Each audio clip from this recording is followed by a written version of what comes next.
ఈ వీడియో వచ్చేసి కొంచెం ఇన్ఫర్మేషనల్ వీడియో అనమాట. ఎవరికైనా హెల్ప్ అవుతుందన్నట్టు నేను చేస్తున్నాను. యూజువల్‌గా మనం హోమ్స్ తీసుకున్నప్పుడు హోమ్ లోను చాలా తక్కువ రేట్ ఆఫ్ ఇంట్రెస్ట్ వస్తుందనేసి అప్లై చేసుకొని మనము హోమ్ లోన్స్ అయితే పెట్టుకుంటుంటాం గదా! యూజువల్‌గా ఎస్‌బీఐ దనేది కొంచెం రేట్ ఆఫ్ ఇంట్రెస్ట్ కొంచెం తక్కువ ఉంటుంది. ఇంకా హెచ్‌డీఎఫ్‌సీ కూడా తక్కువ ఉంటుందని నేను విన్నాను. సో, మీరు కూడా ఒకసారి ఎంక్వైరీ చేసుకోండి. కాకపోతే ఇక్కడ ఏంటంటే కొంచెం బెనిఫిట్ అవుతుంది. రేట్ ఆఫ్ ఇంట్రెస్ట్ పెరిగినప్పుడు ఎలా తగ్గించుకోవాలి అనేది యూజ్ అవుతుంది అన్నట్టు నేను ఈ వీడియో అయితే చేస్తున్నాను. ఎస్బీఐ హోమ్ లోన్ యాక్చువల్గా మనం హోమ్ లోన్ తీసుకున్నప్పుడు based on suppose RBI repo rate పెంచితే మనకు ఆటోమేటిక్గా మనం తీసుకున్న హోమ్ లోన్ డే 1లో సపోజ్ 7.5% అలా ఉంటే బేస్డ్ ఆన్ రెపో రేటు మనకి అది అనేది ఇంక్రీజ్ అవుతూ ఉంటుంది. అది ఎప్పుడు కూడా కొంచెం గమనించుకుంటూ ఉండండి. మనకి ఎస్బీఐ యోనో యాప్లో మనం హోమ్ లోన్స్ చూసుకుంటే ఎంత రేట్ ఆఫ్ ఇంట్రెస్ట్ కడుతున్నాం అనేది మనకు అక్కడ క్లియర్గా ఉంటుంది. సో, కానీ ఈ రీసెంట్గా గమనించింది ఏంటంటే సో, మనం స్టార్టింగ్లో తీసుకున్నప్పుడు 7.5% ఉందన్నమాట. రీసెంట్గా కొన్ని చూస్తే 8.5%కి వెళ్ళిపోయింది. ఇంకొకటి దాని మీద మనం టాపప్ తీసుకుంటే అది కాస్త అప్పుడు 8.5 ఉన్నది కాస్త నేను అప్రాక్సిమేట్గా చెప్తున్నాను. Different cases based on CIBIL score కూడా రేట్ ఆఫ్ ఇంట్రెస్ట్ అనేది ఈచ్ అండ్ ఇండివిజువల్కి కొంచెం డిఫర్ అయితే అవుతుంది. ఆ టాపప్కి చెప్పాను కదా 9.15% అనేది యోనో యాప్లో చూపిస్తుంది అనమాట. యూజువల్గా మనం గోల్డ్ లోన్ తీసుకుంటేనే 9% వస్తుంది. అలాంటిది హోమ్ లోన్ అన్నిటికంటే తక్కువ అంటే రేట్ ఆఫ్ ఇంట్రెస్ట్ ఉన్నది హోమ్ లోన్ అనమాట. అదే 9.15% అంటే అసలు వేస్ట్ కదా హోమ్ లోన్ కింద కన్సిడర్ చేయడము. సో, ఏంటా అని తర్వాత చెక్ చేస్తే మనము బ్యాంక్కి వెళ్ళి ఈ కొంచెం ప్రాసెసింగ్ ఫీజు ఇంకా జీఎస్టీ అమౌంట్ మినిమల్ అమౌంట్ కడితే మనకేంటంటే ఈ రేట్ ఆఫ్ ఇంట్రెస్ట్లో తగ్గిస్తారు అని చెప్పారనమాట. సో, డైరెక్ట్గా బ్యాంక్కి వెళ్తే బ్యాంక్ వాళ్ళు చెప్పింది ఏంటంటే డైరెక్ట్గా ఆర్ఏసీపీసీ బ్యాంక్ అని ఉంటుందన్నమాట. అంటే హోమ్ లోన్స్ అన్నీ కూడా ఒకే ప్లేస్లో శాంక్షన్ చేస్తుంటారు. మన కరెస్పాండింగ్ బ్రాంచ్ని బట్టి వాళ్ళు ఎస్బీఐ ఆర్ఏసీపీసీ బ్యాంక్ ఏ బ్రాంచ్ ఎక్కడికి వెళ్ళాలి అనేది చెప్తారు. ఇదొక ప్రాసెస్. డైరెక్ట్గా వెళ్ళి మనము మన రిక్వెస్ట్ రైజ్ చేసుకొని క్లోజ్ చేసుకోవడము. ఇంకొకటి ఏంటంటే ఈమెయిల్ మన ఎక్కడైతే హోమ్ లోన్ తీసుకున్నామో ఆ బ్రాంచ్కి ఇంకా ఆర్ఏసీపీసీ ఆ బ్రాంచ్కి ఇద్దరికి కలిపి ఒక మెయిల్ సెండ్ చేసినా కానీ మెయిల్ త్రూ అయిపోతుందంట. మాకేంటంటే ఇంకా మెయిల్ ఎందుకు డైరెక్ట్గా వెళ్ళి కనుక్కుంటే సరిపోతుంది కదా అని. ఇక్కడ ఒక లిమిటేషన్ ఏంటంటే 15 lakhs కంటే ఎక్కువ ఉన్న వాళ్ళకి మాత్రమే అప్లికబుల్ అవుతుందంట. ఎర్లియర్ ఏంటంటే 25 lakhs అబవ్ ఉన్న వాళ్ళకి అప్లికబుల్ అయ్యేది. సో, ఇప్పుడు 15 lakhs కంటే తక్కువ ఉంటే ఇదేం అప్లికబుల్ అవ్వదు. రేట్ ఆఫ్ ఇంట్రెస్ట్ అనేది తగ్గించారంట. ఎవరికైతే 15 lakhs కంటే ఎక్కువ ఉంటుందో దట్టు రేట్ ఆఫ్ ఇంట్రెస్ట్ అనేది ఉన్నదానికంటే ఎక్కువ పడుతుంటే ఖచ్చితంగా మీరైతే రేట్ ఆఫ్ ఇంట్రెస్ట్ని తగ్గించుకోవచ్చు మనము బ్రాంచ్కి వెళ్ళేసి.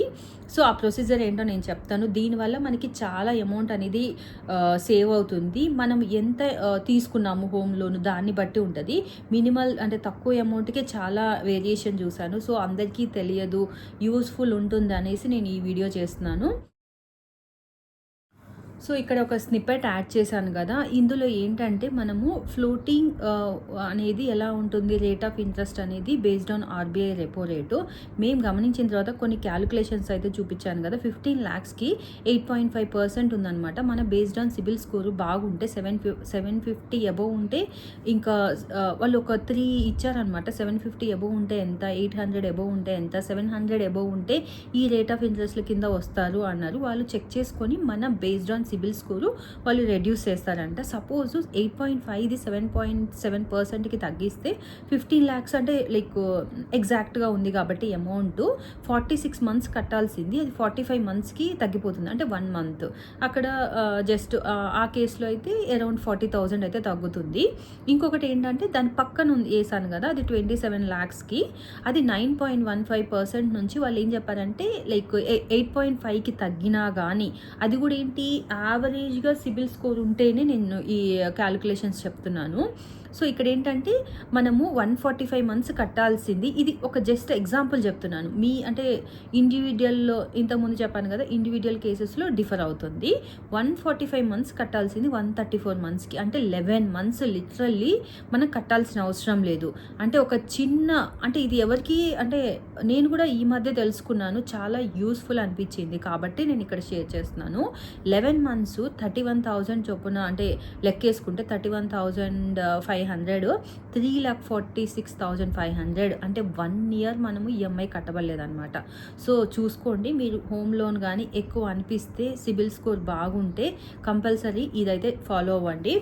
ఒకటి ఇక్కడ 2 పద్ధతులు అని చెప్పాను కదా. ఒకటి మనము డైరెక్ట్గా ఆర్ఏసీపీసీ మన కరెస్పాండింగ్ బ్రాంచ్కి వెళ్ళిపోయి అక్కడ వాళ్ళకి రిక్వెస్ట్ రైజ్ చేస్తే ఒక అకౌంట్కి 5,000 ప్లస్ 900 రూపీస్. ఇవన్నీ కూడా క్లియర్గా నేను స్నిప్పెట్ పెడతానని చెప్పాను కదా, అందులో అన్నీ రాసున్నాను, జస్ట్ రఫ్గా రాసున్నాను. 500 వచ్చేసి ప్రాసెసింగ్ ఫీజు, 900 వచ్చేసి జిఎస్టీ అనమాట. టోటల్ 5,900. సో టాప్అప్ ఉంటే అగైన్ 5,900 అనమాట. ఈ అమౌంట్ ఒకసారి కడితే మనకి ఇంత అమౌంట్ అనేది మనకి ప్రాఫిట్ ఉంటుంది, అంటే మనకు కట్ట అవసరం లేదనమాట. ఇంకొకటి ఇదొకటి అనమాట, డైరెక్ట్గా బ్రాంచ్కి వెళ్ళడం. లేదు అంటే ఒక ఈమెయిల్ సరిపోతుందని చెప్పారు, డైరెక్ట్ ఆ పర్సన్ని అడిగామన్నమాట. మీరు ఇంత దూరం రాబడలేదు మేడం, డైరెక్ట్గా మేమే తగ్గించేస్తాము, జస్ట్ ఒక ఈమెయిల్ సెండ్ చేస్తాను. ఈమెయిల్స్ ఎలా సెండ్ చేయాలి అంటే SBI. ఆ బ్రాంచ్ IFSC కోడ్ @SBI.co.in. ఇది మనం ఎక్కడైతే హోమ్ లోన్ తీసుకున్నామో అది. ఇంకా ఇంకొకటి కూడా మనము ఈమెయిల్కి అంటే అదే ఈమెయిల్లో 2లో ఈ 2 అడ్రస్లు పెట్టాలి. ఇంకొక అడ్రస్ ఏంటంటే SBI మన కరెస్పాండింగ్ RACPC వాళ్ళ IFSC కోడ్ @SBI.co.in అనమాట. ఈ రెండింటికి మెయిల్ చేసి కింద మన హోమ్ లోన్ మన అకౌంట్ నెంబర్ ఏంటి, SBI అకౌంట్ నెంబర్ ఏంటి, మన హోమ్ లోన్ అకౌంట్ డీటెయిల్స్ ఏంటి, ఎక్కడెక్కడ ఉన్నాయి, ఎప్పుడు తీసుకున్నాము, ఈ ఇన్ఫర్మేషన్ మొత్తం ఇచ్చేసి ఈమెయిల్ చేస్తే వాళ్ళు చేసేస్తారన్నారనమాట.